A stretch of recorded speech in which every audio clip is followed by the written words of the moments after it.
Welcome back to Stretford Paddock. It's Abdul here. Newcastle United 1, Manchester United 1. I'm here with Ethan, who's a Newcastle fan. What do you make of that, mate? Well, I said before we started filming here, Abdul, there's two things that we've learnt from that match. Is that Newcastle deserved 3 points and Man United deserved 0. And listen, I like Manchester United. I think they've got a very good manager in Rangnick. I think you're going to go places. But this Newcastle team haven't done an awful lot this season, and that was the best performance I've seen from them so far. They were brilliant. They give absolutely everything, and they had so many chances to make this 3 points today. Honestly, they give absolutely everything. And honestly, if you said to me before the game, Ethan, you can have a point against Man United at home, a Newcastle team who are 19th in the Premier League, winning one game all season, what if you took a point? Yes. But after watching that, I'm a little bit disappointed that we've only got a point, to be honest with you, Abdul. No, I think it's only fair that you say that. When I'm looking at this game from Manchester United today, I thought we were dead on our feet a lot of the times. I know there's a lot of work to be done under Rangnick, but you might have noticed it yourself, Rashford and Bruno were picking up the ball so deep with the team ahead of them. Yes. And you felt, if you look over the last 2 years, statistically, Manchester United's two most productive players now, without a shadow of a doubt, they've both been out of form in recent times. Yes. They both don't look at their best, but way too far from goal. What was your overall analysis from Manchester United?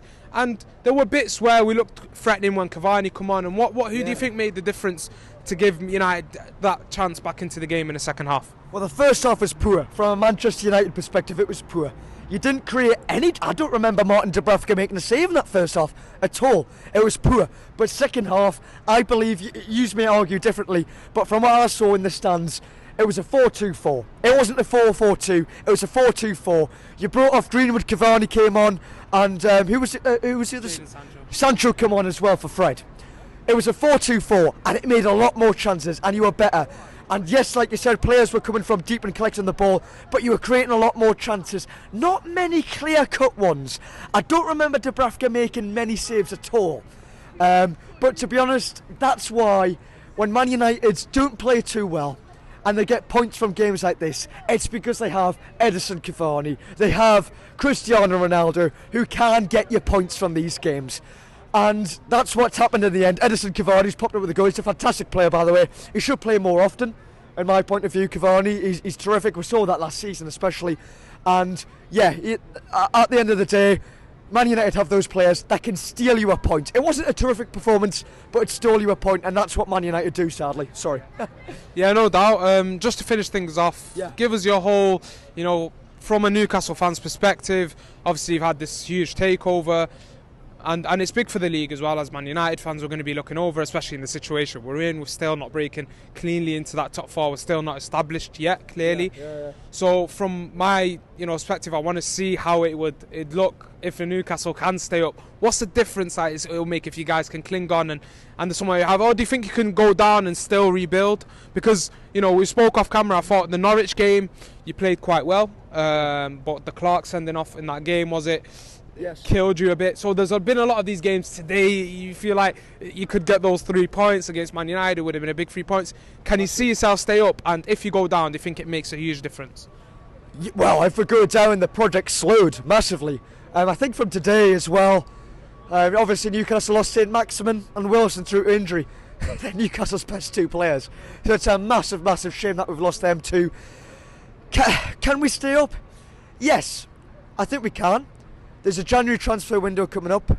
We need to get those players in who are willing to join the club. It's a big, big problem when you're in 19th place in the Premier League and you need players who want to commit to join, who are good enough to pull you out of that situation, to put you in the fight. Who's going to join and go, yeah, okay, there's a risk of relegation, but I'm going to stay? I don't know. I don't know. The truth is, I'm not too sure. You have to hope that the club have got players in there, or players who are set to join, who are maybe loan deals that maybe might result in you get relegated. There's a release clause in here. Kieran Trippier might have that deal in place. So we're going to have to see. But if they get the January transfer window correct, they could well and truly stay up. It's a massive loss today, losing St. Maximin and Wilson. I don't know how long they're out for. And yeah, an extra 2 points today would have been very helpful. It would have put us on level points with Watford, who are... listen, there's a few clubs who are in this fight. I think Southampton, I think Leeds are good enough to stay up. Watford's the one to beat in my eyes. And if we can get those points and stay ahead of Watford and get those players in the January transfer window, yes, this Newcastle team can stay up. But sorry, just once more, Newcastle should have got 3 points today. Absolutely.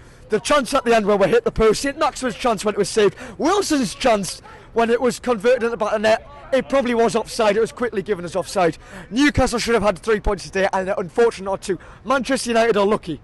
They're lucky, right? No doubt, no doubt. Thanks for speaking to us today, no man. worries, Thank mate. you.